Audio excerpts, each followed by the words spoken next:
Une petite fille est venue à l'entretien d'embauche. Le PDG millionnaire découvre bientôt qu'elle est venue à la place de sa mère, qui est hospitalisée, et il reste sans voix. Avant que l'histoire ne commence, ou que la vie vous ait placé aujourd'hui, ce message est pour vous. Le siège imposant en verre de Meridian Enterprises scintillait sous la lumière du matin tandis qu'Emma Harrison ajustait son sac à dos et regardait le bâtiment de 50 étages. À seulement 7 ans, elle mesurait à peine 1,20 mètres, vêtue de sa robe bleue soigneusement repassée et d'un cardigan blanc, sa tenue de circonstance spéciale que sa mère avait préparée la veille au soir. « Tu peux le faire, Emma », se chuchota-t-elle en serrant fermement le portefeuille en cuir usé contenant le CV de sa mère. Ses couettes blond miel rebondissaient alors qu'elle hochait la tête avec détermination. Dans le hall, des cadres en costume sur mesure se déplaçaient avec assurance sur le sol en marbre poli. Emma s'approcha du bureau de réception, se mettant sur la pointe des pieds pour voir par-dessus le comptoir. « Excusez-moi », dit-elle d'une voix petite mais claire, « j'ai un rendez-vous à 9 heures avec Monsieur Alexander Reynolds. » La réceptionniste Diane, selon sa plaque nominative, leva les yeux de son ordinateur avec une expression perplexe. « Je suis désolé ma chérie, tu es perdue ? Où sont tes parents ?» Emma redressa les épaules. « Ma maman s'appelle Rebecca Harrison, elle a un entretien pour le poste de chef de projet. » Elle posa le portefeuille sur le comptoir. « Je suis là à sa place. » La confusion de Diane s'intensifia. « Ce n'est pas comme ça que fonctionnent les entretiens, ma puce, ta mère doit venir elle-même. »« Elle ne peut pas », la voix d'Emma trembla légèrement. « Elle est à l'hôpital, ils l'ont emmenée la nuit dernière parce qu'elle avait du mal à respirer, mais elle a vraiment besoin de ce travail. » Un homme grand en costume charcoal impeccablement taillé s'était arrêté non loin, attiré par la conversation inhabituelle. Alexander Reynolds, PDG de Meridian Enterprises, était connu dans la communauté d'affaires de Chicago pour son efficacité impitoyable et son esprit stratégique brillant. Ce pourquoi il n'était pas connu, c'était de changer son agenda pour quiconque. « Diane, quelle est la situation ici ?» Sa voix grave portait à travers le hall. « Monsieur Reynolds, cette petite fille dit qu'elle est là pour l'entretien de chef de projet à la place de sa mère. » Reynolds s'approcha, étudiant Emma avec ses yeux bleus perçants. À 45 ans, ses cheveux poivre et sel et sa présence imposante intimidaient habituellement les cadres expérimentés. « Mademoiselle, quel est votre nom ?»« Emma Harrison, monsieur », répondit-elle en croisant son regard directement. « Ma maman m'a appris qu'il est important de regarder les gens dans les yeux quand on leur parle. » Un éclat d'amusement traversa le visage de Reynolds.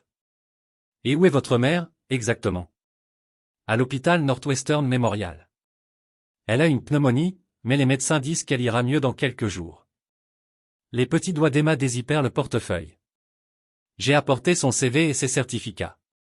Elle est restée toute la nuit à travailler sur sa présentation avant de tomber malade. » Reynolds jeta un coup d'œil à sa montre puis regarda de nouveau l'enfant déterminé.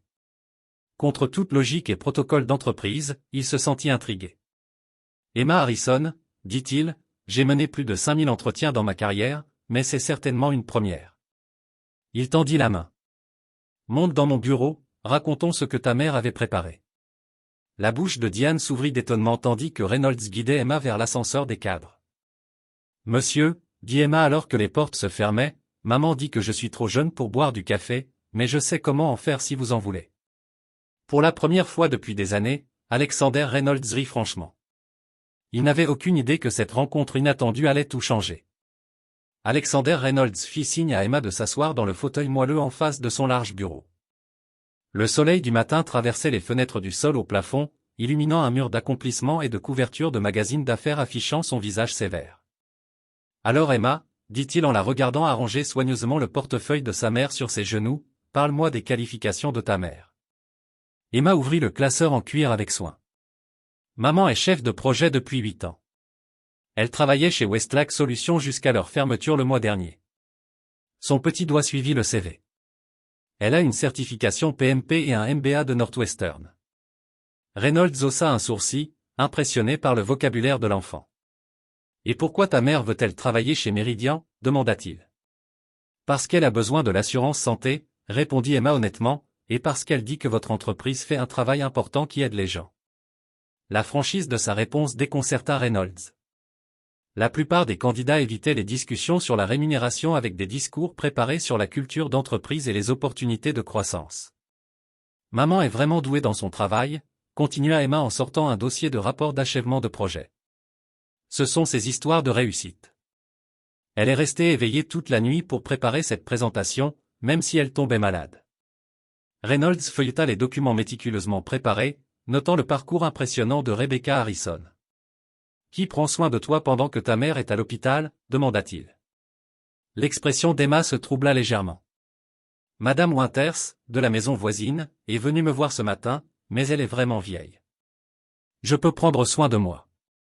Je prépare mon propre déjeuner pour l'école. » Une lourdeur s'installa dans la poitrine de Reynolds.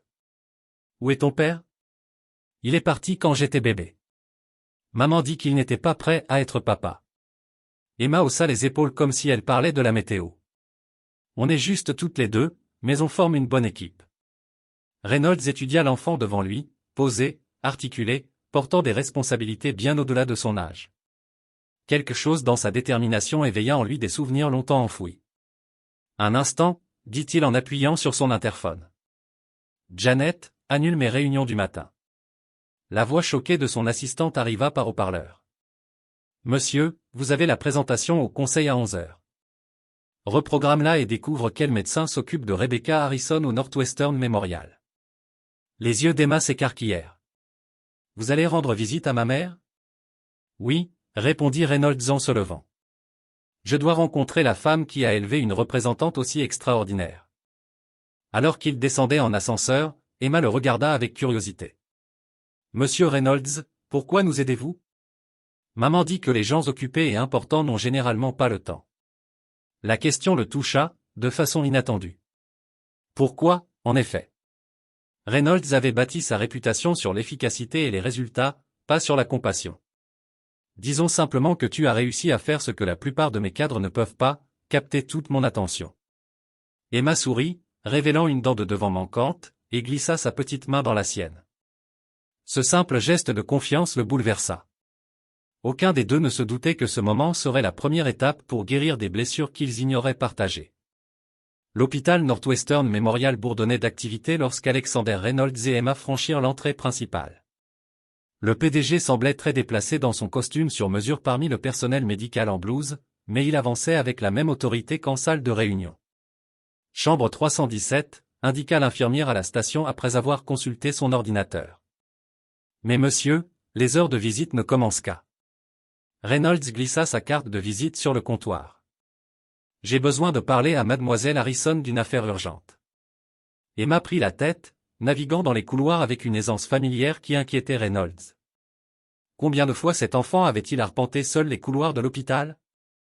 Ils trouvèrent Rebecca Harrison appuyée dans son lit, ses cheveux châtains attachés en une queue de cheval en désordre, une perfusion dans le bras.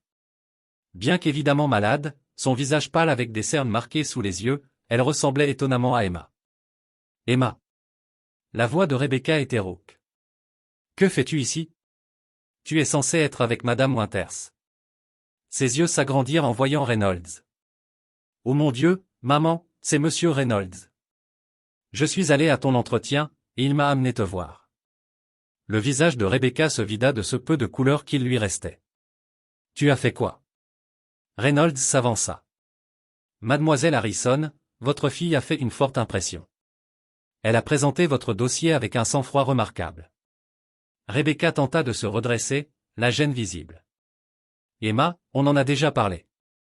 Tu devais appeler l'entreprise pour reprogrammer, pas y aller toi-même. »« Mais j'ai tellement travaillé sur ma présentation, » protesta Emma. « Et nous avons besoin de ce travail. » L'honnêteté brute fit taire la pièce. Reynolds tira une chaise près du lit. « Madame Harrison, votre fille a mentionné. Vous étiez chez Westlac jusqu'à récemment. » Rebecca acquiesça, toujours perplexe face à la situation. « Oui, j'y ai travaillé pendant 5 ans avant l'acquisition et la réduction des effectifs. Votre dossier est impressionnant, pourquoi n'avez-vous pas trouvé un poste ailleurs avec vos qualifications ?» Rebecca jeta un regard hésitant vers Emma. « C'est compliqué, » répondit-elle. Mère célibataire, pas de réseau familial de soutien, la plupart des employeurs voient ça comme un handicap. Ils me demandent si je manquerai le travail quand Emma tombera malade. Elle poursuivit, sa voix se renforçant de frustration. Ils ne le disent jamais directement, mais leurs préoccupations sont claires. 8 entretiens, 8 refus en 2 mois. Reynolds observa Emma grimper sur le lit, vérifiant instinctivement la perfusion de sa mère avec la familiarité de quelqu'un qui l'avait déjà fait. Les factures médicales n'aident pas, admit Rebecca à voix basse. La pneumonie ne pouvait pas arriver à un pire moment. Un souvenir refit surface dans l'esprit de Reynolds, longtemps enfoui. Une femme, très semblable à Rebecca, luttant seule, déterminée à subvenir aux besoins malgré des obstacles écrasantes. Mademoiselle Harrison, dit Reynolds, sa décision déjà prise, à quelle vitesse pouvez-vous vous rétablir? Le médecin dit que je peux sortir demain si mes niveaux d'oxygène s'améliorent, mais je ne serai pas à pleine forme avant une semaine. Nous conduirons votre entretien officiel lundi prochain. En attendant, il plongea la main dans sa veste et sortit une carte de visite. Faites contacter le service de facturation de l'hôpital à ce numéro. Rebecca regarda la carte.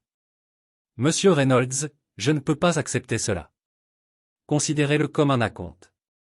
Meridian prend soin de ses collaborateurs. En partant, Emma murmura. Merci d'aider ma maman. Reynolds se demanda pourquoi sa gratitude semblait plus précieuse que son dernier contrat à plusieurs millions de dollars. Pendant les 5 jours suivants, Emma devint une présence familière chez Meridian Enterprises, avec la permission à contre-cœur de Rebecca. Après que Reynolds eut organisé un service de voiture et une surveillance appropriée, Emma passait ses après-midi dans un bureau vide près de la suite de Reynolds, faisant ses devoirs et suivant occasionnellement différents départements. Vos marges opérationnelles pourraient s'améliorer en réorganisant votre chaîne d'approvisionnement, annonça Emma mercredi après-midi, levant les yeux de ses devoirs de mathématiques alors que Reynolds passait la voir. Il ne put s'empêcher de sourire. Vraiment? Et où as-tu appris ce qu'est une marge opérationnelle? Maman m'explique son travail, répondit-elle. Elle dit que ça l'aide à mieux réfléchir quand elle en parle. Emma tapa son crayon sur son cahier.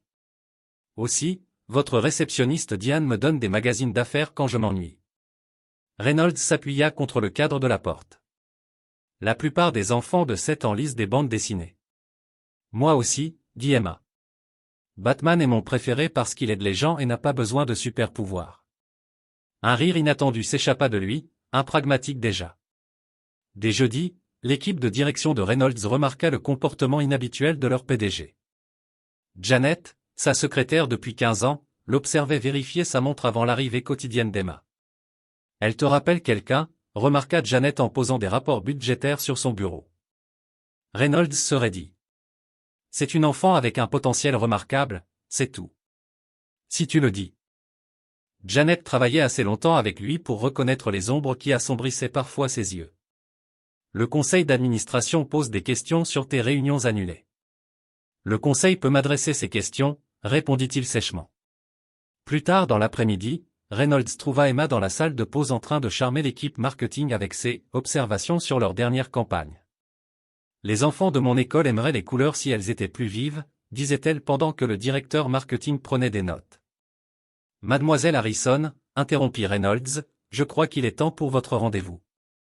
Cela était devenu leur rituel, un bilan quotidien de la guérison de sa mère et une discussion sur ce qu'Emma avait appris ce jour-là chez Meridian. Dans son bureau, Emma s'installa dans ce qui était devenu sa chaise. Maman rentre demain. L'infirmière a dit que ses poumons sonnaient bien mieux. C'est une excellente nouvelle, répondit Reynolds en glissant un chocolat au lait sur le bureau, une autre partie de leur routine. Est-ce que tu voudras encore me voir quand maman commencera à travailler ici, demanda soudain Emma, les yeux sérieux par-dessus le bord de son verre.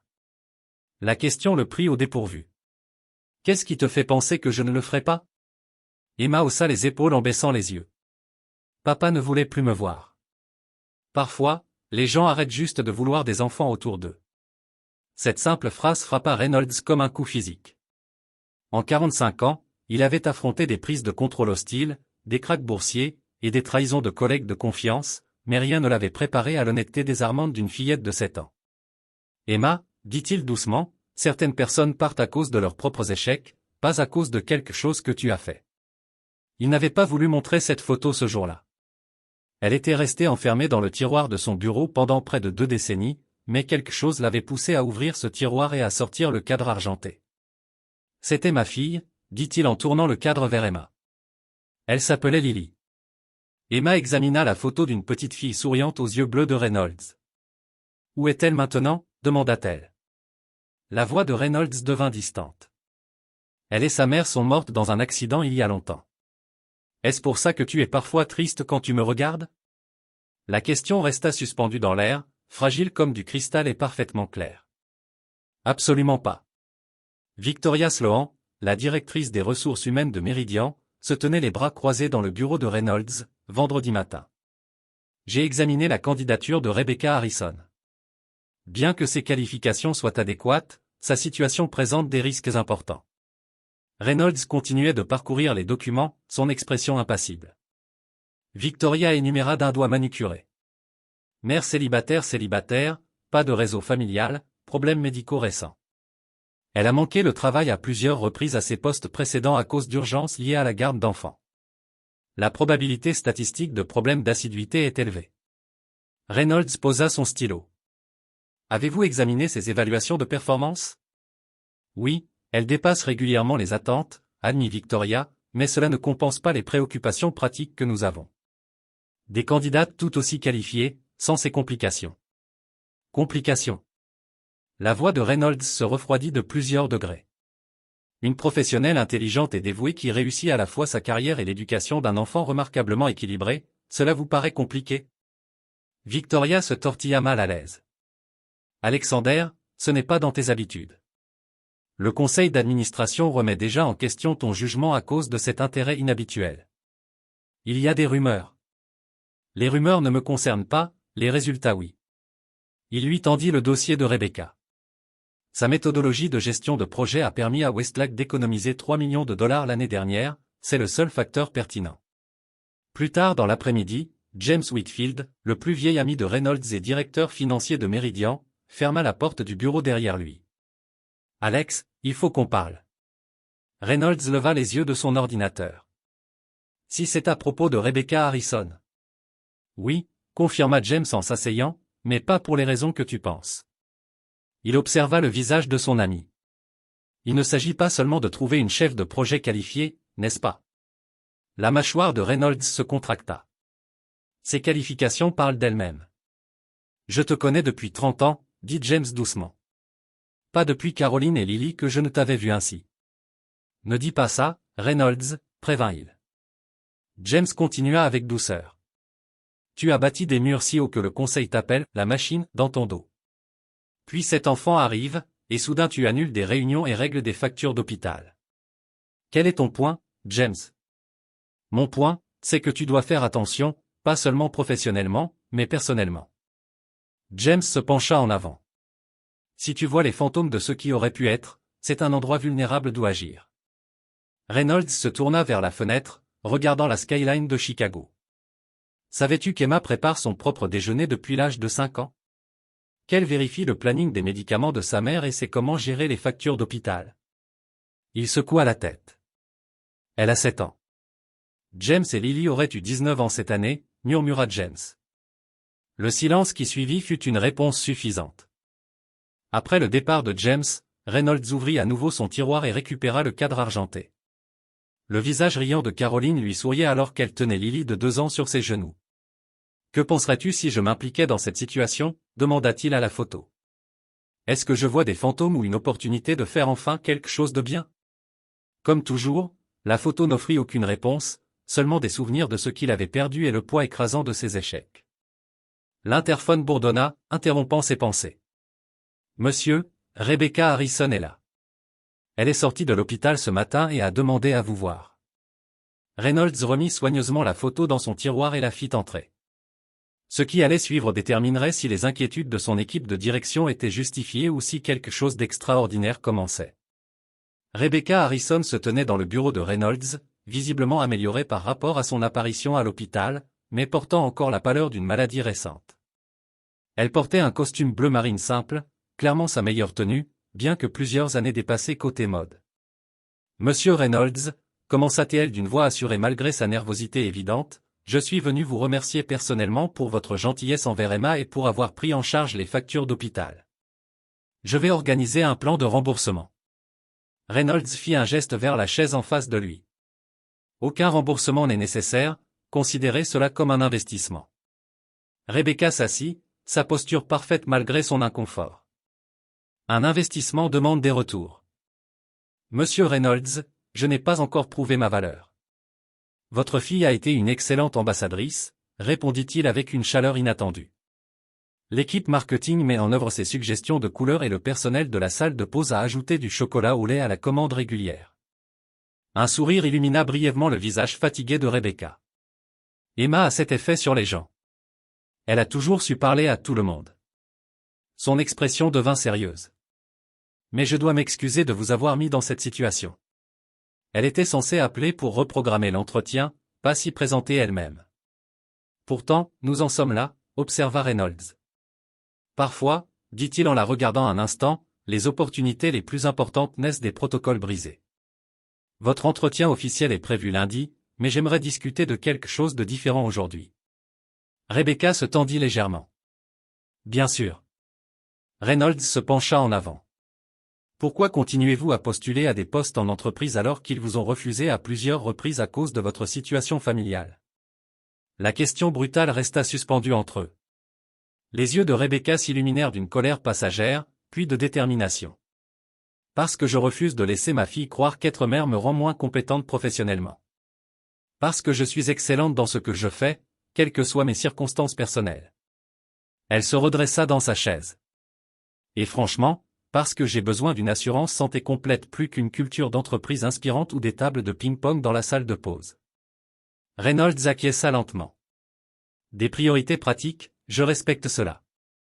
Il marqua une pause puis demanda. Si vous êtes embauché, comment géreriez-vous les inévitables urgences, les maladies d'Emma, les fermetures d'écoles? De la même manière que je l'ai toujours fait, avec des plans de contingence et des systèmes de secours, répondit Rebecca sans hésitation. Je maintiens des relations avec 3 babysitters fiables, 2 programmes périscolaires et un réseau d'autres parents travailleurs pour les urgences. Elle se pencha légèrement. Monsieur Reynolds, je comprends vos préoccupations. Chaque employeur en a. Mais ce qu'il ne réalise pas, c'est que les parents célibataires sont les travailleurs les plus efficaces que vous trouverez jamais. Nous n'avons pas le temps pour la politique de bureau ou les déjeuners prolongés. Nous priorisons impitoyablement et maximisons chaque minute parce que nous devons le faire. Reynolds l'étudia, impressionné par sa franchise, puis prit une décision qui allait changer la culture de Meridian pour toujours. Madame Harrison, dit-il, j'aimerais vous offrir le poste avec une modification importante du package standard. Il fit glisser un dossier sur le bureau. Ceci décrit un programme pilote que je mets en place, des arrangements de travail flexibles avec un soutien de garde d'enfants d'urgence pour les employés ayant des responsabilités familiales. Rebecca fixa le dossier. Vous créez ça à cause de moi? Non, répondit Reynolds doucement. Je le crée parce qu'il y a 17 ans, ma femme Caroline a essayé de reprendre le travail après la naissance de notre fille. Chaque entreprise qu'elle a approchée ne voyait que des complications, pas son talent. Il regarda Rebecca droit dans les yeux. J'étais trop absorbé par la construction de Meridian pour voir à quel point cela la détruisait. La révélation resta suspendue entre eux. Que s'est-il passé? Demanda Rebecca doucement. Le visage de Reynolds s'assombrit sous l'effet d'une vieille douleur. Elle conduisait vers un autre entretien lorsque, sur la voie opposée, un camion a traversé la séparation centrale. Emma me rappelle ce que Lily aurait pu devenir. La compréhension naquit dans les yeux de Rebecca. C'est pourquoi vous nous avez aidés au début, peut-être, reconnut-elle. Mais la détermination de votre fille et vos qualifications parlent d'elles-mêmes. Il tendit la main. Le poste est à vous, si vous le voulez. Rebecca lui serra la main. Et aucun des deux n'aurait pu prédire comment cette décision transformerait non seulement leur vie, mais aussi celle d'innombrables parents actifs chez Meridian Enterprises dans les années à venir. 2 mois après que Rebecca Harrison eut rejoint Meridian Enterprises, la dynamique de l'entreprise avait subtilement changé. L'expertise en gestion de projet de Rebecca s'était rapidement révélée précieuse. Sa méthode rigoureuse rationalisant les opérations dans plusieurs départements. Le programme pilote d'aménagement de travail flexible s'était étendu au-delà de son poste. Avec 5 autres employés participant désormais à ce que Reynolds avait officiellement nommé « l'initiative Famille en avant ». Les projections trimestrielles montrent une augmentation de 12% de la productivité des membres participants, expliqua Rebecca lors de sa présentation au conseil d'administration. Elle se tenait avec assurance au bout de la table de conférence, ses diapositives affichant des indicateurs clairs. Les taux de rétention augmentent et l'utilisation des congés maladie a même diminué. Victoria Sloan, la directrice RH qui s'était initialement opposée à l'embauche de Rebecca, observait avec un scepticisme à peine voilé. 2 mois, ce n'est guère suffisant pour déterminer la viabilité à long terme, nota-t-elle. Que se passera-t-il quand la nouveauté s'estompera? C'est pourquoi nous suivons les indicateurs hebdomadaires plutôt que trimestriels, répliqua Rebecca avec assurance. Nous pouvons ainsi identifier et résoudre les problèmes en temps réel, plutôt que de les découvrir des mois plus tard. Reynolds observa l'échange avec satisfaction. Rebecca avait prouvé qu'elle n'était pas seulement compétente, mais exceptionnelle. Naviguant habilement dans la politique d'entreprise tout en produisant des résultats constants. L'initiative est maintenue, annonça-t-il, mettant fin au débat. Rebecca, étendait le programme pour inclure 15 postes supplémentaires d'ici le prochain trimestre. Plus tard cet après-midi-là, Reynolds trouva Emma dans ce qui était devenu son endroit habituel. Un petit bureau dans un coin du bureau de Rebecca, où elle faisait ses devoirs après l'école. Cette organisation avait d'abord suscité des sourcils levés. Mais Reynolds avait clairement indiqué que les enfants des employés étaient les bienvenus dans des espaces désignés lorsque nécessaire. Monsieur Reynolds, dit Emma en relevant la tête de son projet de science. Maman aide Monsieur Davison à résoudre le problème de la chaîne d'approvisionnement, comme je l'avais dit. Reynolds sourit. J'ai donc entendu dire que ta mère est assez impressionnante. Elle l'a toujours été, répondit Emma d'un ton factuel. Les gens ne l'avaient juste pas remarqué avant. Cette simple observation frappa Reynolds comme une vérité profonde. Combien de personnes talentueuses le monde de l'entreprise américain avait-il négligé parce que leurs circonstances ne correspondaient pas au modèle traditionnel? Emma, dit-il en s'asseyant sur la chaise à côté de son bureau. Que penserais-tu de m'aider avec un projet spécial? Ses yeux s'agrandirent d'intérêt. Quel genre de projet? Je pense créer ici, chez Meridian, un espace pour les enfants dont les parents travaillent tard. Une sorte de centre de devoirs et d'activités. Qu'est-ce qui en ferait un bon endroit pour les enfants de ton âge? Emma réfléchit sérieusement. Des livres à différents niveaux de lecture, des espaces calmes et des espaces de groupe. Des collations saines, pas seulement des cookies même si les cookies sont les meilleurs. Et peut-être des étudiants universitaires pour aider aux devoirs. Reynolds sortit son carnet et commença à écrire. Et pendant les vacances scolaires? Pendant l'heure suivante, le PDG et l'enfant dessinèrent ce qui deviendrait finalement le célèbre programme Bridge de Meridian. Un système sur site de garde d'enfants et de soutien éducatif qui allait révolutionner l'intégration travail-vie personnelle dans le monde de l'entreprise américain. Ce soir-là, alors que Rebecca finissait son travail, elle trouva Reynolds et Emma profondément engagés dans une conversation, entourée de dessins et de notes. « Dois-je m'inquiéter de cette conspiration ?» demanda-t-elle, amusée. « Maman, on est en train de concevoir un espace pour les enfants chez Meridian », s'exclama Emma. Rebecca haussa un sourcil vers Reynolds. « Ça a l'air cher. »« C'est un investissement, corrigea-t-il. Un investissement qui rapportera des dividendes pendant des années. » Ils marchèrent ensemble vers l'ascenseur. Rebecca étudia le profil de Reynolds. « Vous avez changé depuis notre première rencontre, observa-t-elle. En mieux ou en pire? Définitivement en mieux, répondit-il. Le personnel ne vous appelle plus la machine. Reynolds parut surpris. Vous avez entendu ça? Les potins de bureau voyagent vite, sourit Rebecca. Maintenant, ils vous appellent le révolutionnaire. Alors que les portes de l'ascenseur se refermaient, Reynolds réfléchissait. Certaines révolutions commencent non pas par de grands manifestes, mais par la simple question d'un enfant. Pourquoi les choses ne pourraient-elles pas être différentes? Ce que personne chez Meridian ne réalisait, c'était que la transformation de l'entreprise avait attiré une attention indésirable de la part de ceux qui préféraient le statu quo. Et ils se préparaient à riposter. La réunion trimestrielle du conseil d'administration commença comme à l'accoutumée, avec les rapports financiers et les mises à jour sur la planification stratégique. Alexander Reynolds était assis en tête de table, écoutant James Whitfield présenter les derniers chiffres. Le chiffre d'affaires global est en hausse de 7% par rapport à la même période l'année dernière, rapporta James. Particulièrement notable est l'augmentation de 22% de la productivité dans les départements participant à l'initiative Famille en avant. Plusieurs membres du conseil acquiescèrent avec approbation. Mais Gerald Harrington, le doyen du conseil et ancien PDG de Meridian, toussa avec insistance. Bien que ces chiffres soient impressionnants, j'entends des inquiétudes au sujet de la culture d'entreprise, dit Harrington, sa voix portant le poids de ses 30 ans chez Meridian. Il y a une perception que nous devenons une garderie plutôt qu'une firme de services financiers de premier plan. Reynolds garda une expression neutre. Voulez-vous développer? Des enfants au travail, des horaires flexibles, des options de télétravail, énuméra Harrington. Cela peut plaire à une certaine clientèle, mais nos clients principaux attendent stabilité et tradition. Morgan Stanley n'apporte pas des biberons aux réunions clients. Victoria Sloan acquiesça. J'ai eu plusieurs plaintes de cadres supérieurs à propos du bruit et des perturbations.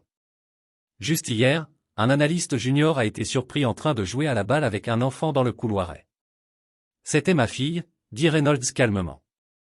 Le jeu de balle était un jeu mathématique que j'ai développé pour l'aider avec ses tables de multiplication. La pièce tomba silencieuse. Alex Harrington se pencha en avant, adoucissant son ton en une inquiétude paternelle. Personne ne remet en question votre autorité pour mettre en œuvre de nouveaux programmes, mais il y a des murmures au sujet de votre implication personnelle dans la situation Harrison. Des gens questionnent votre objectivité. Reynolds sentit un froid familier l'envahir. L'armure émotionnelle qu'il avait portée pendant des années avant qu'Emma et Rebecca n'entrent dans sa vie. Mes investissements personnels sont hors de propos. Les chiffres parlent d'eux-mêmes, répondit-il calmement. Si notre objectif est de maximiser la valeur pour les actionnaires, l'initiative a prouvé sa valeur. La tension dans la salle diminua légèrement, mais Reynolds savait que ce n'était que le premier coup d'une bataille qui allait durer. Après la réunion, James resta en arrière. Gérald n'est pas seul dans ses inquiétudes, Alex. Victoria a rassemblé des munitions, poursuivit James, documentant chaque incident mineur impliquant des enfants sur les lieux, et suivant tout retard de projet dû aux employés en horaire flexible. Laisse-la faire, répondit Reynolds, les données soutiennent notre position. Ce n'est pas qu'une question de données, prévint James. C'est une question de pouvoir et de perception. Gérald a encore une influence importante auprès des membres plus âgés du conseil. Il voit ces changements comme un rejet de l'entreprise qu'ils ont bâtie. Reynolds rassembla ses papiers. Peut-être est-il temps que l'entreprise qu'ils ont bâtie évolue. Ce soir-là, Reynolds se retrouva au volant, se dirigeant vers la modeste maison en rangée de Rebecca à Lincoln Park. Au lieu de rentrer chez lui, dans son Penthouse. Il avait été invité à dîner, un simple remerciement pour son mentorat auprès d'Emma. Selon l'insistance de Rebecca. La scène domestique qui l'accueillit contrastait vivement avec le champ de bataille corporatif qu'il avait laissé derrière lui. Emma ouvrit la porte, fière, portant un tablier et annonçant qu'elle avait aidé à préparer la lasagne. La petite maison était chaleureuse et encombrée, témoignant d'une vie pleinement vécue. Des livres empilés sur des tables d'appoint, un projet scientifique occupant la moitié de la table à manger. Des œuvres encadrées clairement réalisées par la main d'Emma. Désolé pour le désordre. Rebecca s'excusa en sortant de la cuisine. Nous ne nous attendions pas à ce que le projet de la foire scientifique prenne autant d'ampleur. C'est un volcan, expliqua Emma avec excitation. Il entre vraiment en éruption. Reynolds se surprit à sourire sincèrement.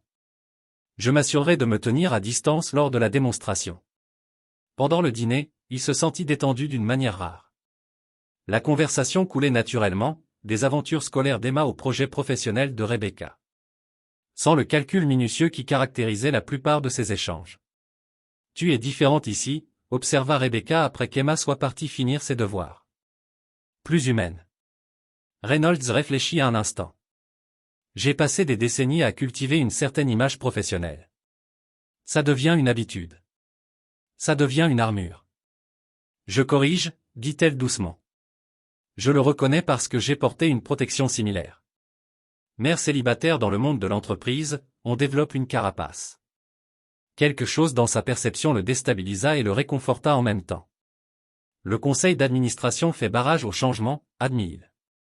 Il t'utilise, toi et Emma, comme preuve que j'ai perdu mon objectivité. L'expression de Rebecca se durcit. Je peux demander une mutation dans un autre département pour me distancier de l'initiative. Absolument pas, l'interrompit Reynolds. Ce serait leur donner raison. Nous poursuivons comme prévu. Ce qu'il ne dit pas, ce qu'il ne pouvait même pas formuler à lui-même. C'était combien il trouvait inacceptable l'idée que Rebecca et Emma s'éloignent davantage de son quotidien. Sois prête, prévint-il. La politique d'entreprise peut devenir rapidement féroce. Le sourire de Rebecca avait une fermeté inattendue. Monsieur Reynolds, je suis mère célibataire depuis 7 ans. rien dans le monde de l'entreprise ne sera plus difficile que d'élever seul un enfant tout en travaillant à temps plein. Plus tard, alors qu'il rentrait chez lui, Reynolds réalisa qu'il avait partagé avec Rebecca plus d'informations sur les coulisses du conseil d'administration qu'avec la plupart des cadres. Plus inquiétant encore, il prit conscience que la perspective de perdre sa réputation professionnelle, qui avait longtemps été sa principale préoccupation, pâlissait face à celle de perdre la fragile relation qu'il avait nouée avec Rebecca et Emma.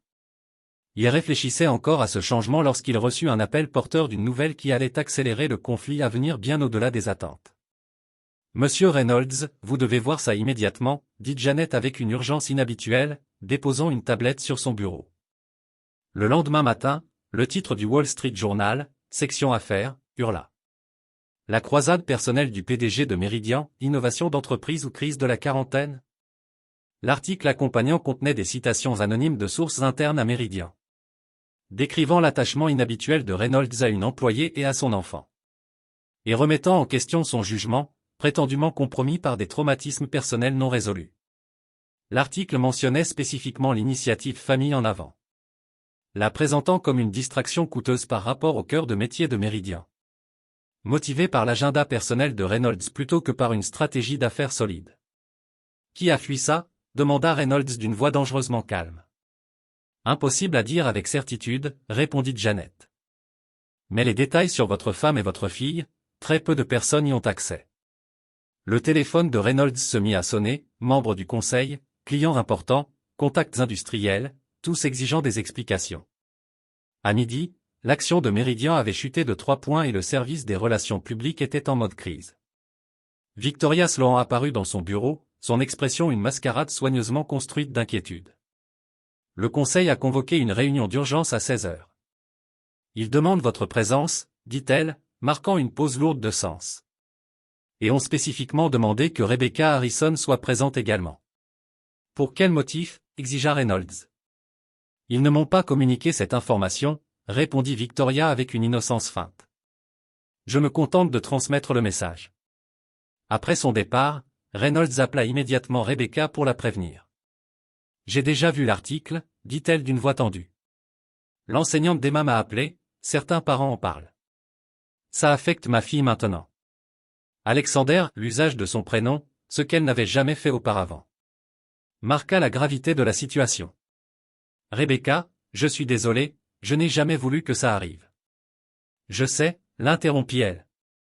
Mais l'intention importe peu quand ma fille de 7 ans entend des murmures sur la relation de sa mère avec son patron. L'implication le frappa comme un coup physique. L'article ne le suggère pas directement. Mais il plante l'idée, acquiesça Rebecca. Vous savez comment ça fonctionne, ce genre de choses. Lorsqu'ils arrivèrent séparément à la réunion d'urgence du conseil, l'atmosphère était glaciaire. Gerald Harrington était assis au centre de la table, flanqué de Victoria et de plusieurs membres du conseil plus conservateurs. James Whitfield, lui, siégeait seul de l'autre côté, sa présence étant un soutien silencieux envers Reynolds. Allons droit au but, commença Harrington une fois tout le monde installé. L'article de ce matin a causé des dommages significatifs à la réputation de Meridian et à la valeur pour les actionnaires. Nos téléphones n'ont cessé de sonner toute la journée avec des clients et investisseurs inquiets. Reynolds garda son calme en apparence. La spéculation médiatique n'est guère une nouveauté.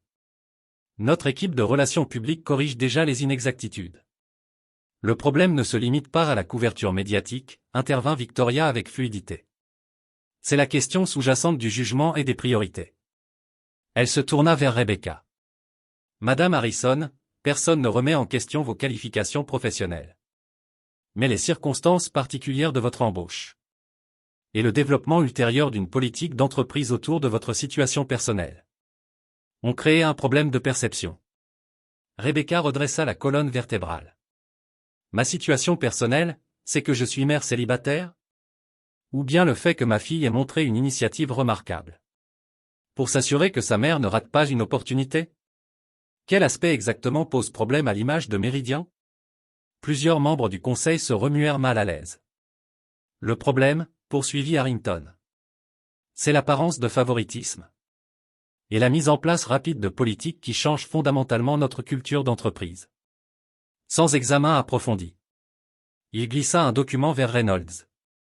Nous proposons la suspension temporaire de l'initiative Famille en avant, en attendant un examen complet, et la réaffectation de Madame Harrison au bureau de Cleveland, pour éliminer toute apparence d'impropriété. Reynolds ne toucha pas aux documents.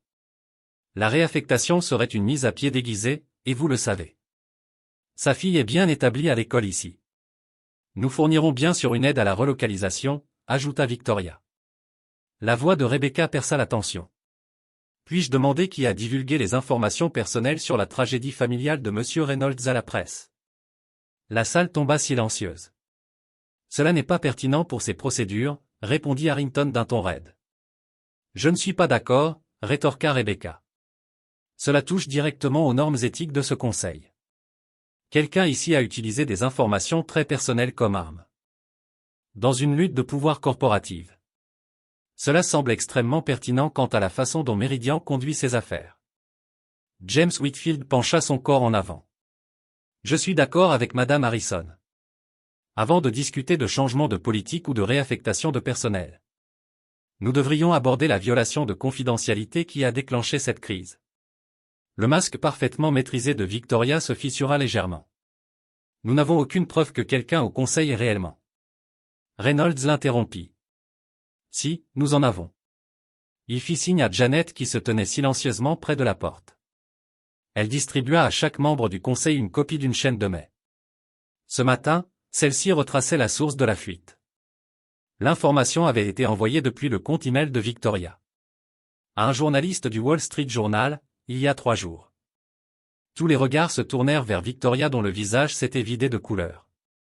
C'est ridicule, bafouilla-t-elle. Mon email a évidemment été piraté par quelqu'un qui connaissait vos identifiants et avait accès à des dossiers confidentiels du personnel. Cela semble peu probable, demanda calmement Reynolds. Pour la première fois depuis le début de la réunion. Il s'autorisa un petit sourire. J'avais anticipé cette manœuvre.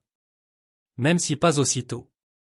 L'email contient des métadonnées confirmant son authenticité et son origine. Victoria, vous êtes licenciée avec effet immédiat. La sécurité vous escortera pour vider votre bureau. Le visage d'Harrington vira à un rouge inquiétant. Vous ne pouvez pas licencier un cadre unilatéralement sans l'approbation du conseil. En fait, si, corrigea Reynolds. Les violations éthiques de cette ampleur relèvent de mon autorité directe en tant que PDG. À moins bien sûr que vous ne soyez également impliqué. L'homme plus âgé se dégonfla visiblement. Bien sûr que non, je ne le serai jamais. Très bien, interrompit Reynolds. Alors, en tant que président par intérim, je propose que nous concluions cette réunion d'urgence. Et que nous nous réunissions demain. Après que chacun aura eu le temps d'examiner correctement les preuves. Alors que les membres du conseil quittaient la salle. Certains semblant choqués, d'autres secrètement satisfaits de la chute de Victoria. Rebecca resta assise. Vous saviez que ça allait arriver, observa-t-elle. Quand ils furent seuls, Reynolds acquiesça. Je soupçonnais que Victoria finirait par agir. Elle s'est opposée à toutes les politiques progressistes depuis des années. Pas seulement celles qui vous concernent. Pourquoi ne m'avez-vous pas prévenu? Il y eut une douleur sous sa façade professionnelle. Parce que ta réaction sincère était cruciale. Si tu avais été préparé, quelqu'un aurait pu soupçonner une collusion. Il hésita. Je suis désolé pour l'impact sur Emma. Mais ça, je ne l'avais pas anticipé. Rebecca rassembla ses papiers. Elle est plus forte que tu ne le penses. Plus forte que tout le monde le pense. Elle fit une pause à la porte. Pour ce que ça vaut? Je crois en ce que tu essaies de construire ici. Une entreprise où le succès ne nécessite pas de sacrifier la famille. Ça fait bien longtemps que ça aurait dû arriver. En partant, Reynolds réalisa que cette victoire corporative lui semblait creuse. Comparée à la confiance personnelle qu'il pourrait avoir compromise. La bataille avait été gagnée.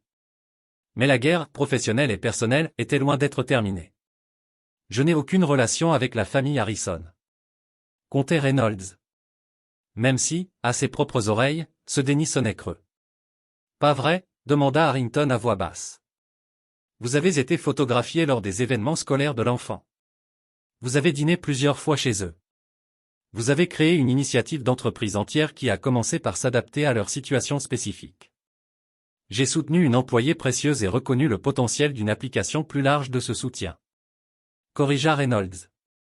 Toute relation personnelle est secondaire. Harrington l'étudia longuement. La réunion du conseil est vendredi à 14h03. Vous avez jusqu'à cette date pour considérer la proposition de transition. Si vous vous opposez, Alex, ça va devenir moche. La presse creusera dans votre passé personnel. Dans votre intérêt pour les Harrison. Voulez-vous vraiment que Emma soit encore prise dans ce feu croisé? Quand Harrington partit, Reynolds resta immobile, réfléchissant à ses options. Il pouvait se battre. Il avait encore des alliés au conseil. Et les chiffres de performance étaient en sa faveur. Mais Harrington avait raison sur un point. Une bataille publique ramènerait inévitablement Rebecca et Emma sous les projecteurs. Comme si ses pensées l'avaient appelé. Un léger coup retentit à sa porte. Emma jeta un coup d'œil. Monsieur Reynolds, maman a dit que je pouvais vous montrer mes résultats du salon scientifique. Elle entra en bondissant, portant un ruban bleu et des photos de son expérience du volcan en éruption. Pendant les 15 minutes suivantes, Reynolds écouta attentivement Emma expliquer les réactions chimiques de son projet. Son visage illuminé d'enthousiasme pour la découverte. Les manœuvres corporatives qui avaient occupé sa matinée semblaient lointaines. Et d'une certaine façon, moins importantes face à sa joie simple. Emma, dit-il. Quand elle fit une pause pour reprendre son souffle. Que penserais-tu si je ne travaillais plus chez Meridian? Son expression devint sérieuse. Tu vas travailler dans une autre entreprise? Peut-être, répondit-il honnêtement. Ou peut-être que je vais créer quelque chose de nouveau. Emma réfléchit soigneusement. Est-ce qu'on te verra encore? Maman dit que tu es son mentor. Mais je pense que tu es aussi notre ami. Cette simple question cristallisa la décision qu'il avait évitée pendant des semaines. Sa position chez Meridian. L'entreprise qu'il avait construite. L'identité professionnelle qu'il avait cultivée pendant des décennies. Semblait soudain moins essentielle que le lien qu'il avait créé avec cet enfant remarquable et sa mère. Oui, dit-il fermement. On se verra certainement encore. Plus tard ce soir-là, Reynolds appela Rebecca. Il faut que je te parle de quelque chose d'important. Peut-on se voir demain? C'est à cause de l'ultimatum d'Harrington? Demanda-t-elle. Le surprenant par sa clairvoyance. Comment savais-tu? Le plancher des cadres a des murs fins, et Janet me tient informé, répondit Rebecca. Elle est très protectrice envers toi. Reynolds sourit malgré lui. Apparemment, je suis le dernier au courant de ce coup, alors. Pas encore un coup, corrigea Rebecca. Juste une tentative. Elle fit une pause. Alexander, quoi que tu prévois. Ne prends pas de décision juste pour nous protéger, Emma et moi. On a déjà survécu à la politique d'entreprise. Ce n'est pas qu'une question de protection, admit-il. Il s'agit de décider ce qui compte le plus. L'entreprise que j'ai bâtie, ou l'avenir que je pourrais construire. Le silence entre eux portait autant de possibilités que d'incertitudes. Viens dîner demain, finit par dire Rebecca. Emma fait ses fameuses spaghettis. On pourra parler après qu'elle soit couchée.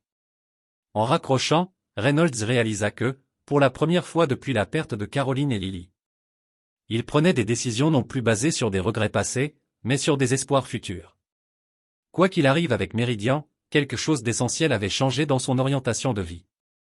Il regardait désormais vers l'avant, au lieu de regarder en arrière. Ce qu'il ne pouvait pas savoir, c'est que le lendemain apporterait une révélation qui changerait tout. L'enveloppe Manille arriva par coursier à 10h37. Marqué, personnel et confidentiel, pour Alexander Reynolds. Janet la posa sur son bureau avec un regard curieux, mais ne posa aucune question. L'une des nombreuses raisons pour lesquelles il appréciait sa discrétion. À l'intérieur, Reynolds trouva des documents provenant des dossiers privés de Gerald Harrington. Copie de procès-verbaux de réunion du conseil datant d'il y a 18 ans. Dossier du personnel, et mémos internes. Un post-it disait simplement, tu devrais savoir contre quoi tu te bats vraiment. Alors que Reynolds lisait les documents, ses mains commencèrent à trembler. Les papiers révélaient une politique systématique mise en œuvre durant le mandat d'Harrington en tant que PDG. Une politique ciblant spécifiquement l'embauche et la rétention des femmes en âge de procréer. Particulièrement celles ayant déjà des enfants. Un mémo d'Harrington adressé à la directrice RH de l'époque disait. Bien que nous ne puissions pas discriminer explicitement, nous pouvons instaurer des indicateurs de performance qui désavantagent naturellement celles qui ont des obligations familiales. Cela garantit que notre personnel reste concentré et sans entrave. Un autre document montrait une liste d'employés enceintes chez Meridian, avec des annotations suivant leur départ éventuel, tous dans les 18 mois suivant leur retour de congé maternité. Le schéma était indéniable et délibéré. Le plus troublant était une mention spécifique de Caroline Reynolds dans une présentation au conseil datant d'il y a 20 ans. Épouse de notre CFO Alexander Reynolds, a demandé un retour à temps partiel après congé maternité. Recommandation, refus, cela créerait un précédent problématique pour les conjoints d'exécutifs. Reynolds s'appuya sur sa chaise. Les souvenirs le submergeant comme des vagues. La frustration croissante de Caroline lorsqu'elle avait tenté de retourner au travail après la naissance de Lily. Sa dépression après que plusieurs entreprises eurent rejeté ses propositions de travail flexible. Les disputes qu'ils avaient eues quand il avait suggéré qu'elle reste simplement à la maison avec Lily, comme les autres épouses d'exécutifs. Le dernier document dans le dossier était un article de journal sur l'accident qui avait tué Caroline et Lily. Avec une note manuscrite, apparemment écrite par Harrington. Résultat tragique, assure que AR reste concentré sur le travail, meilleure distraction face au deuil. La vision de Reynolds se brouilla, un mélange de rage et de tristesse. Pendant toutes ces années, il s'était blâmé d'être trop absorbé par Meridian pour soutenir correctement Caroline. Sans jamais envisager que son mentor Harrington avait activement bloqué son retour professionnel. Quand Rebecca appela pour confirmer le dîner, la voix de Reynolds était suffisamment étrange pour l'inquiéter. « Que se passe-t-il » demanda-t-elle immédiatement. « Je dois te montrer quelque chose, répondit-il. « Peux-tu me rejoindre au bureau d'abord ? C'est important. » 1 heure plus tard, Rebecca était assise en face de lui. Les documents accablants étalés sur son bureau. « Voilà », commença-t-elle, puis s'interrompit. « Discrimination systématique. » Reynolds termina pour elle. Conçu délibérément pour pousser les mères actives hors de l'entreprise, tout en maintenant une apparence de déni plausible. Rebecca étudia attentivement les documents. Sa posture professionnelle céda la place à une colère visible. Et Harrington est derrière tout ça. Pas seulement derrière, il l'a créé, mise en œuvre. Et apparemment en était fier. Reynolds croisa son regard. Y compris contre ma femme Caroline. Une compréhension naquit dans l'expression de Rebecca. C'est pour ça que tout cela est si personnel pour toi. L'initiative Family Forward ne concerne pas seulement l'efficacité ou faire ce qui est juste. C'est une question de rédemption. Reynolds admit doucement. Corriger une erreur dont je n'avais même pas conscience jusqu'à aujourd'hui. Rebecca tendit la main par-dessus le bureau. Touchant brièvement la sienne, la première fois qu'elle initiait un contact physique entre eux. Alexander, ça change tout. Le conseil doit voir ces documents. Harrington a trop d'alliés, rétorqua Reynolds. Ils diront que ce sont des politiques anciennes, plus pertinentes. Ils minimiseront, rationaliseront. Alors on ne montre pas juste au conseil, dit Rebecca. Sa détermination durcissant sa voix. On montre à tout le monde. Que veux-tu dire ? Demanda Reynolds.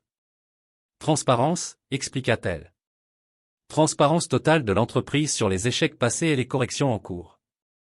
On publie un rapport complet sur les pratiques historiques de Meridian concernant les parents actifs. On reconnaît les fautes, et on détaille les améliorations mesurables sous l'initiative Family Forward. Reynolds réfléchit aux implications. Ce serait sans précédent. Exactement, acquiesça Rebecca. Aucune entreprise ne révèle ainsi ses erreurs passées de son plein gré. En agissant ainsi, on positionne Meridian non pas comme parfaite, mais comme courageusement engagée dans le progrès. Ce n'est pas seulement une politique d'entreprise. C'est un mouvement. Ils discutèrent de la stratégie jusqu'à tard dans l'après-midi. Reynolds se surprit à admirer non seulement l'intelligence professionnelle de Rebecca, mais aussi sa clarté morale. Elle abordait la situation non pas comme une victime de discrimination, mais comme une stratège déterminée à provoquer un changement systémique. Il y a une chose de plus, dit Reynolds alors qu'il se préparait à partir dîner. Ces documents ne changent pas seulement notre approche de la réunion du Conseil. Ils changent ma compréhension des 17 dernières années de ma vie. Rebecca étudia son visage. Que feras-tu de cette compréhension ? Je ne sais pas encore, admit-il. Mais pour la première fois depuis leur perte. J'ai l'impression de pouvoir suivre le chemin que Caroline aurait voulu. Ce soir-là, chez Rebecca, Reynolds regarda Emma servir fièrement son dîner de spaghettis accompagné de pain à l'ail qu'elle avait aidé à préparer. La scène domestique lui sembla d'une poignance inattendue. C'était ce qui lui avait manqué toutes ces années, ce dont il s'était protégé après avoir perdu sa famille. Après qu'Emma fut couchée, Rebecca versa 2 verres de vin et rejoignit Reynolds sur le petit balcon surplombant le parc du quartier. « Demain sera difficile, dit-elle doucement. Harrington ne lâchera pas prise sans combattre. Je suis prêt à ça, répondit Reynolds. Ce à quoi je suis moins préparé, c'est à ce qui vient après. Rebecca se tourna complètement vers lui. Que veux-tu dire? Reynolds choisit ses mots avec soin. Pendant 17 ans, je me suis défini par ce que j'ai perdu. Et par ce que j'ai construit pour détourner mon attention de cette perte. Méridian est devenu mon identité parce que je n'avais rien d'autre. Il fit une pause. Mais ces derniers mois, en vous regardant toi et Emma, en étant inclus dans vos vies, j'ai commencé à me souvenir qu'il y a d'autres façons de mesurer le succès. Alexander, commença Rebecca prudemment. Quoi qu'il arrive avec Méridian, tu as créé un vrai changement qui aidera d'innombrables familles. Ça compte. Oui, dit-il en acquiesçant. Mais je commence à penser que ce qui compte davantage, c'est d'être présent pour les personnes devant toi. Pas seulement de construire des systèmes qui pourraient aider des familles anonymes dans le futur. L'implication flottait dans l'air entre eux, tacite mais de plus en plus claire. Concentrons-nous d'abord sur la bataille de demain. Dit enfin Rebecca, bien que ses yeux portassent des questions sur les possibles au-delà du conflit corporate. Reynolds hocha la tête, respectant ses limites mesurées. Tu as raison, une transformation à la fois. Alors qu'il s'apprêtait à partir, Emma apparut dans le couloir en pyjama. Prétextant chercher un verre d'eau, mais clairement curieuse de la conversation adulte. Monsieur Reynolds, dit-elle avec la franchise que seuls les enfants maîtrisent vraiment. Est-ce que ça va aller? Tu as l'air inquiet.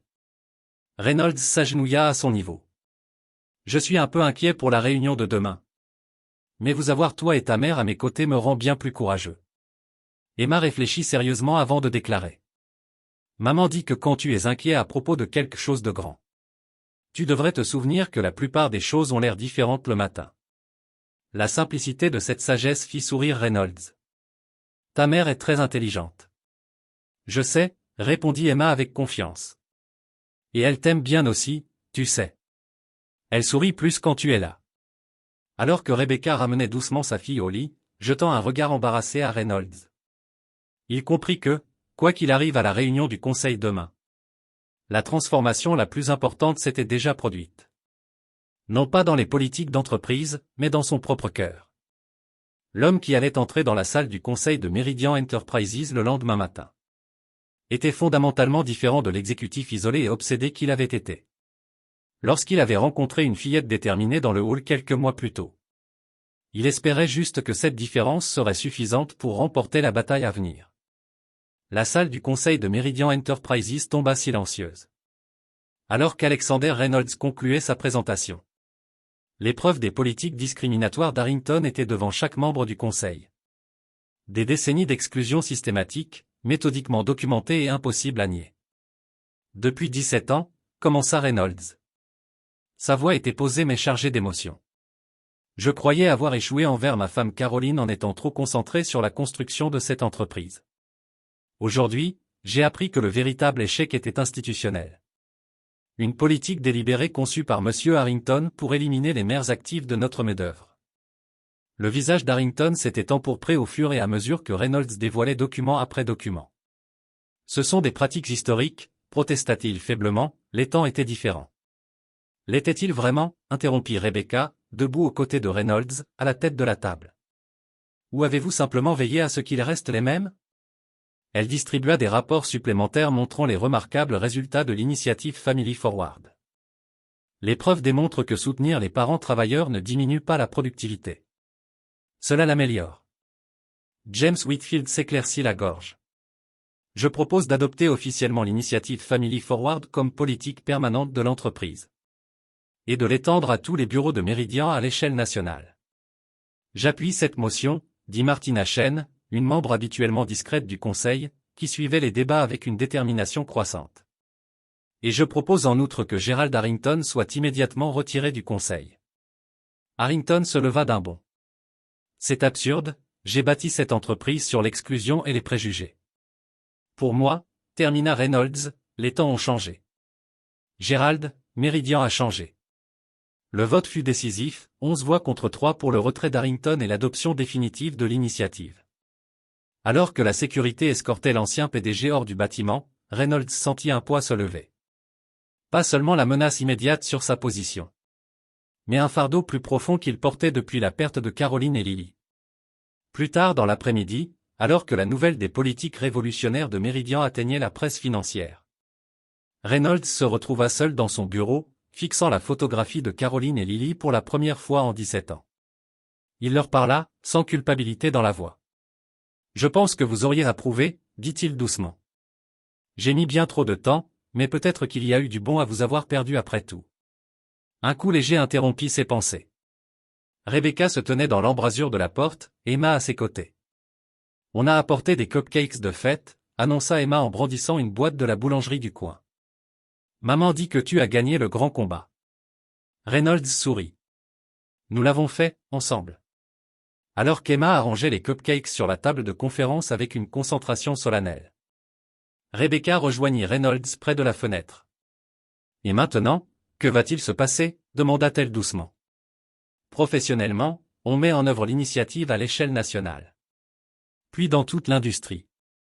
J'ai déjà reçu des appels de 3 entreprises concurrentes pour une consultation. » Il se tourna complètement vers elle. « Personnellement, c'est une question plus compliquée. » Les yeux de Rebecca soutenaient les siens. « Vraiment ?» Reynolds prit une profonde inspiration. « Pendant 17 ans, j'ai vécu dans le passé, bâtissant Meridian comme un monument à ce que j'avais perdu. Plutôt que comme une base pour quelque chose de nouveau. » Il jeta un regard à Emma, qui partageait soigneusement des serviettes en papier. « Vous m'avez rappelé que la vie continue. Qu'il peut y avoir une seconde chance si nous avons le courage de la saisir. »« Tu as ce courage ?» demanda Rebecca doucement. En réponse, Reynolds plongea la main dans sa poche et en sortit un petit paquet enveloppé. « C'était à Caroline, dit-il. Elle aurait voulu que quelqu'un comme toi l'ait. Quelqu'un qui se bat pour ce en quoi elle croyait. » Rebecca déballa le paquet pour découvrir un délicat bracelet en argent orné d'un seul pendentif, une boussole. Elle disait toujours qu'une femme a besoin de sa propre direction. Pas d'une voie tracée par d'autres, expliqua Reynolds. Cela semble particulièrement approprié maintenant. Rebecca toucha le bracelet du bout des doigts, doucement. Emma bondit vers eux. Vous avez l'air de parler sérieusement, vous deux. Vos visages sont sérieux. Reynolds s'agenouilla à son niveau. En fait, je me demandais si toi et ta mère aimeriez m'aider avec un nouveau projet. Les yeux d'Emma s'illuminèrent. Un espace pour enfants, comme celui que nous avons imaginé, mais encore plus grand. Reynolds sourit. Je songe à créer une fondation. Une fondation qui aide les entreprises à créer de meilleurs environnements de travail pour les familles. Il nous faudrait un chef d'essai, dit Emma. Quelqu'un pour vérifier que nos idées fonctionnent vraiment pour les enfants. Je m'en doutais, répondit Reynolds en regardant Rebecca. Et il nous faudrait une directrice générale brillante qui comprenne à la fois la structure corporative et les besoins familiaux. Les yeux de Rebecca s'agrandirent. Tu es sérieux à ce sujet? Tout à fait, confirma Reynolds. La Fondation Reynolds, axée sur la transformation de la culture du travail à l'échelle nationale. Fondation Reynolds, répéta Emma, pensivement. Ça veut dire qu'on ferait partie de ta famille? La question innocente suspendue dans l'air. Chargée d'un sens bien au-delà de la compréhension d'une fillette de 7 ans. Rebecca rougit. Emma, ce n'est pas encore ça. Interrompit doucement Reynolds, surpris par ses propres mots. Mais les familles se construisent de nombreuses façons différentes au fil du temps. 1 an plus tard, jour pour jour, la Fondation Reynolds célébrait son lancement officiel. Dans le même hall où Emma avait approché le bureau d'accueil avec le portfolio de sa mère. Des centaines de leaders d'entreprises s'étaient rassemblés pour apprendre à mettre en œuvre des politiques family forward dans leur propre société. Alexander Reynolds se tenait au pupitre, Rebecca à ses côtés comme directrice générale. Et Emma distribuant fièrement les brochures aux participants. Un visiteur inattendu changea tout. Une fillette de 7 ans a enseigné à une salle pleine de dirigeants ce qu'est le vrai courage. raconta Reynolds à l'audience. Il sourit en regardant Emma, maintenant debout entre lui et Rebecca. Elle nous a rappelé que la famille n'est pas un fardeau au travail. Mais notre plus grand atout est notre ultime raison d'être. Alors que les applaudissements résonnaient dans l'atrium, Reynolds prit la main de Rebecca. Le bracelet boussole argenté captant la lumière tandis que leurs doigts s'entrelaçaient. Le anneau d'or à son doigt gauche, une acquisition récente, assortie au sien. Prête pour cette nouvelle aventure, demanda-t-il doucement. Rebecca sourit, s'appuyant sur son épaule. Tandis qu'Emma les enlaçait tous les deux. Nous sommes prêtes depuis le jour où elle est entrée dans ton hall. Parfois, les réunions les plus importantes de notre vie viennent déguisées en interruptions. Parfois, nos plus grandes opportunités arrivent dans des paquets inattendus. Et parfois, juste parfois, le courage simple d'un enfant peut guérir des blessures que l'on croyait éternelles.